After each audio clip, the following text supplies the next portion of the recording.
Hello everybody, Darren here, and today we're going to be discussing the recently announced Total War WARHAMMER III, and I have to say, it was a brilliant announcement. Great trailer, great reveal of Cathay, and quite a consumer-friendly FAQ alongside of it. There's a lot of info packed into this announcement, as well as the surrounding interviews, but still a lot to wonder as well about the pre-order bonus, release date, and what the new combined map is going to look like. Now, considering I used to work for Creative Assembly just for a little while, I think I can offer up some informed speculation about what they're going to be doing, but before we get into it, this video is sponsored by Exter. Exter are having a Valentine's sale. Exter designs smart, stylish, and trackable wallets. Here I have their premium model, the Fortuna Parliament. It's slim and compact with an aluminium casing for your cards that is RFID protected, preventing identity theft and card skimming. The casing also provides quick access to your cards. At the press of a button, the cards fan out for you to take your pick and slot back into the wallet snugly. All of this is wrapped in premium quality leather that gives your wallet a unique look and feel as it ages. Exter's slim-fitting GPS tracker card can then be placed into the wallet and paired with your phone. The tracker is solar-powered with a 2-hour charge lasting 2 months. The card lets you track its last location, call it through the app, or set it to alert you should you get too far away from it. Exter's entire product range, including wallets, key holders, laptop, and phone cases, are all covered by the Valentine's sale, which if you click the link in the description, you'll get a 20% discount on checkout. The sale lasts until February 14th, so don't delay. Remember to click the link in the description, and thank you to Exter. So, Total War WARHAMMER III is the final entry into the Total War WARHAMMER trilogy. Some people still didn't know that this was a trilogy, but it's always been described that way, so the announcement itself was no big surprise. But what is surprising are the races or factions that we're going to get to play as. The game is centered around 4 demonic gods of chaos: Nurgle, Slaanesh, Tzeentch, and Khorne. They will each be their own playable factions, but we also have Kislev and the wildly unexpected Grand Cathay. Now, Cathay is extra unexpected because Games Workshop really haven't written all that much about Cathay. It's sort of like uncharted territory, but Creative Assembly have said they're closely working with Games Workshop, who are creating the factions, and then they're giving them the Total War treatment. This wouldn't be the first time that new characters and lore were written for the Total War series, with Silostra Direfin of the Vampire Coast being a completely original character. However, both Kislev and Cathay are significantly underwritten in comparison, so it's quite exciting to get all new content both for the game and for the lore overall.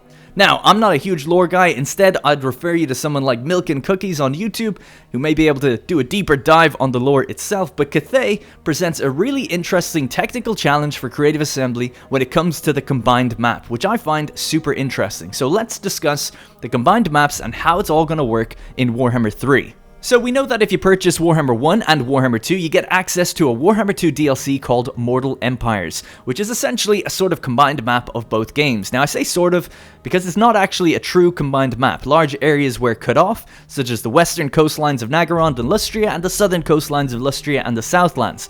Ulthuan was also moved to fit in, and the continents were brought much closer together. And there's a reason for all this. The campaign map has a sort of limit to its hex size before pathfinding starts to get extremely taxing and hurt performance dramatically. So, if things have already been shrunken, distorted, and cut off, how are CA going to include Cathay, something that's extremely far east, in their new combined map? First off, we have to ask ourselves what the map is going to even look like. Mortal Empires is its own unique map. It was built from the ground up, and then the existing content is ported into it. I would assume they're going to be doing the same for the new combined map. For ease, I'm going to call this map the Grand Combined Map, because it's not going to be called Mortal Empires. In fact, Mortal Empires got its name because it doesn't include the Demons of Chaos. The trilogy was of course planned from the beginning, and Chaos was always going to be the focus of Game 3. So, if you own Game 1 and 2, you've got Mortal Empires, and if you own Game 1, 2, and 3, you'll get access to the new Grand Combined Map. If you only own Game 1 and 3, or 2 and 3, you don't get either Mortal Empires or the Grand Combined Map. It's also worth noting that this new map most likely won't be there on launch. It'll probably come about 1 to 2 months after the launch, and there's a few reasons for this. Basically, it gives you a second wind into the sails of the game to drop content shortly after release and have press and YouTubers cover it a second time. And it's also easier to report bugs and address feedback for the campaigns separately. So what seems entirely likely is that Warhammer 3 will have its own campaign focused almost entirely in the east, stretching from the edges of Kislev all the way across the Darklands, Ogre Kingdoms to Grand Cathay. We get hints of this in the trailer. We can see Great Bastion, Grand Cathay, and a few other provinces outlined on the map. Game director Ian Roxburgh also said, quote, "In campaign map terms, it's big. roughly twice the size of Warhammer 2's Eye of the Vortex map, and it needs to be, as this is a part of Warhammer world that gives way to the Realms of Chaos, which take up a significant area in their own right, end quote. So what we don't know here is whether he's talking geographically or size in terms of the gameplay area at your disposal. In the lore, the further you venture into the Chaos Wastes, the more reality will begin to distort, shaping your environment until you eventually end up in the Realms of Chaos. There's also gateways that can lead there directly, so we may see some trippy graphical effects as we move our camera north, or perhaps we could see the return of a theater-based campaign like Empire Total War, where specific entry and exit points take you to another map instantly. The Realms of Chaos. While that might be cool, and it might work, it seems pretty unlikely they'd go that route as the feature hasn't returned since Empire, and it could play havoc with multiplayer campaigns and back-end stuff and scripting.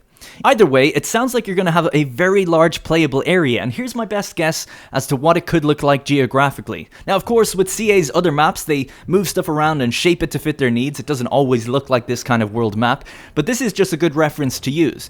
I believe Kislev's territory will be in the campaign, but the Empire and anything else west of the World's Edge Mountains will not be. I don't think Norska is going to be in there either. The reason I think that is that CA would want to avoid overlapping their campaigns and save that for the combined map. If you had Altdorf and Karl Franz roaming around, or Grimgor with the Greenskins, or Thorgrim with the Dwarves, players would want to play as them as well, and it would be hard to communicate that you can't, or that you need a different game to unlock them. So generally speaking, I think the Warhammer 3 map will avoid as much territory as possible already covered by the other standalone campaigns.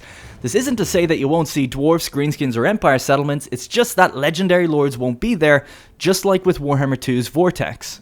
The other thing is that I think it will include Nippon and also the Kingdoms of Ind and possibly the hinterlands of Kuresh. CA never have to do anything with this, it could just be inaccessible with forests or mountains, but it could give them the option. Should those factions end up getting fleshed out, they could then more easily add them to the campaign, and even if they didn't, maybe modders could do something just to have a little bit of fun with it.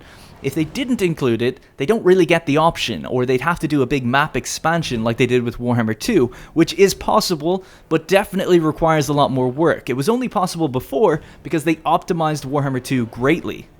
What seems certain is that in the middle of the map is going to be the Ogre Kingdoms. Again, they may be inaccessible, or there may just be some placeholder faction there that makes sense, like some Dwarves or Skaven, until they unlock it with DLC.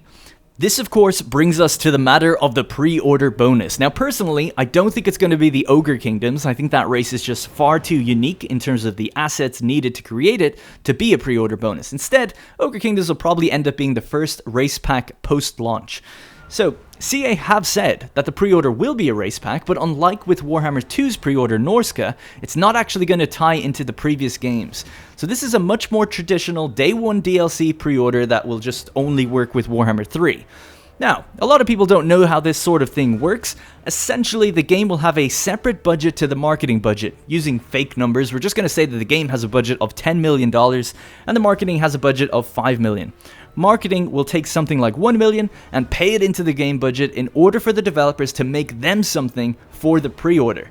Typically, marketing wouldn't have the capital to pay for a full-blown race like the Tomb Kings or Wood Elves, which is why Norska, for instance, has less legendary lords and more reskinned units than other races in the game.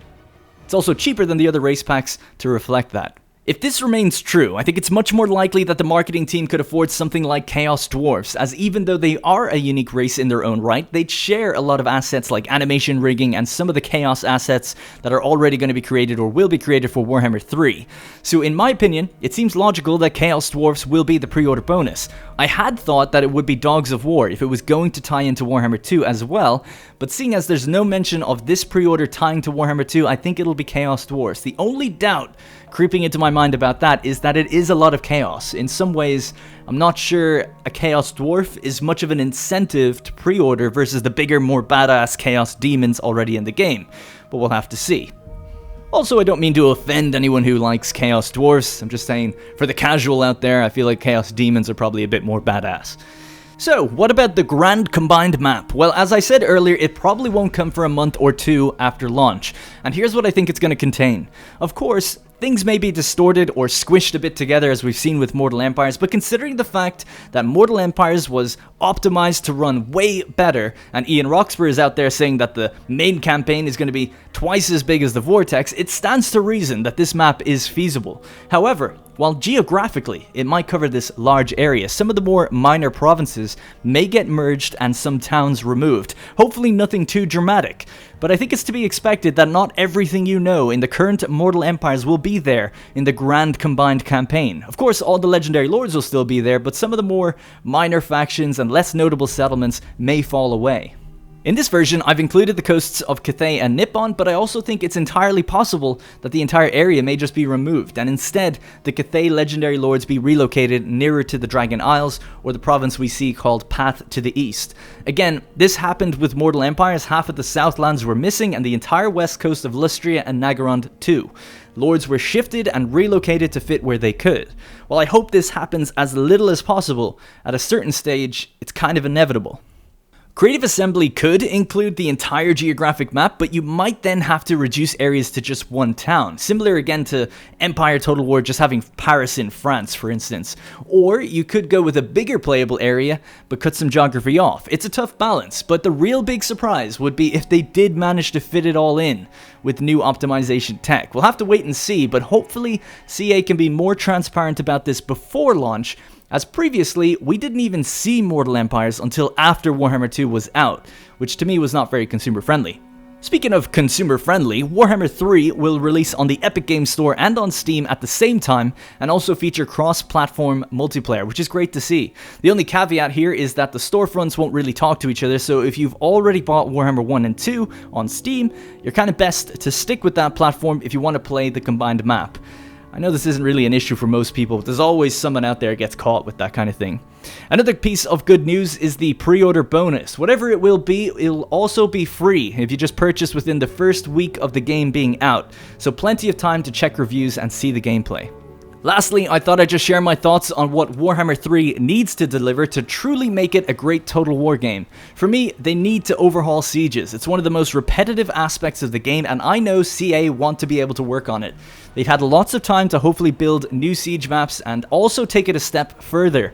Warhammer has so many unique races and units, it just never made sense that they all just use rams and towers and essentially fight the same way when it comes to sieges. Hopefully, we'll see race-specific siege equipment and styles of siege gameplay truly flesh it out, so that if you're defending against the vampire counts, you do it differently if you're defending against the dwarves. I don't even mind if sieges are fully surroundable or not. I just think we need more tools to both attack and defend to make sieges interesting again, whether that be equipment, defenses, or race-specific unit abilities. Next, I want to see the improved diplomacy from Three Kingdoms and Troy make its way over to Warhammer. Again, this one just seems like it's guaranteed, but hopefully we'll also see race-specific diplomatic options. I don't think it needs to be quite as messy as Three Kingdoms, but more like Troy with region trading, defensive coalitions, vassals where it makes sense, and quality of life buttons like the Make It Work button. If I want to trade a region, I just want to say make this work and know what's needed to do it, rather than play a frustrating guessing game. Hopefully we'll see this added. Lastly, this one is a bit of a stretch, but for me, I'd love to see much more map variety. I know we have the GCCM mods that add their own maps, but those guys are too damn ambitious. They're always making siege maps, when really all I want is just more variety in the land battles, river crossings, underground maps, and so on. It's again another aspect of the game that can end up very repetitive, especially if you end up getting a bit bogged down in one area fighting a particular faction. For all of its faults, Troy actually has really beautiful and tactically interesting battlefields, so seeing that level of detail make its way to Warhammer would be amazing. Honestly, I think doing those three things and largely just keeping everything else the same would place this Total War game as possibly the best iteration of Total War there is, especially if you own all three games. It's kind of hard to imagine how it could go wrong. You know, the absolute worst case scenario for this game is that it's really buggy and maybe the new races aren't super fun, but once it kind of combines up with the other games, it'll just be awesome again. Anyways, that's it for the video. I really liked the trailer, and I was genuinely surprised at the Cathay announcement. I didn't think they'd do it. I'm seeing lots of positivity for the game, and I wanted to add to it because I'm definitely excited now to see how the Demons of Chaos are going to play, and really looking forward to seeing the campaign map as well. I'm interested to see what people think of my predictions of the map and the pre-order as well. Let me know what you think in the comments, and if you'd like to see me continue coverage of Total War Warhammer 3 before its release, please consider liking the video and sharing with anyone you think may be interested. I don't get stuff early from CA, so it really helps when you comment and like my Total War videos especially. I'm often just a bit behind with the info. It's also a reason I use sponsors in these videos. Also, side note, I just hit 100,000 subscribers, so thank you to all who supported me so far, and consider subscribing if you're new to the channel. That's all from me, and I'll see you in the next one.